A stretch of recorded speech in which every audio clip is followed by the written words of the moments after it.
Hello everyone. In this video, I will show you how to fix the error that says potential Windows Update database error detected when you try to enable the Windows feature called Virtual Platform in Windows 11. The first thing you should do is run the built-in Windows Update troubleshooter.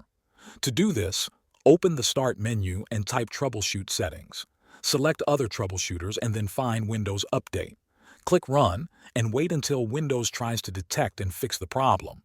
If the troubleshooter finds any issues, follow the steps it gives you. If that does not work, try running the System File Checker. Open the Start menu, type Command Prompt, right-click it, and choose Run as Administrator.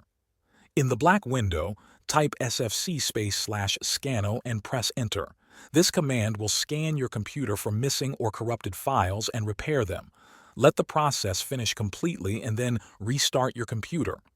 Another fix you can try is using the DSM tool. Open Command Prompt as Administrator again and type dsm/online/cleanup-image/restore health. Press Enter and wait for the scan to complete. This tool checks the health of the Windows image and replaces damaged files by downloading fresh ones from Microsoft servers. It may take several minutes, but it is very effective. After you finish these steps, restart your computer and try to enable Virtual Platform again from Windows features. Most of the time, one of these solutions will solve the database error, so you can turn on the feature without any issue. Thanks for watching.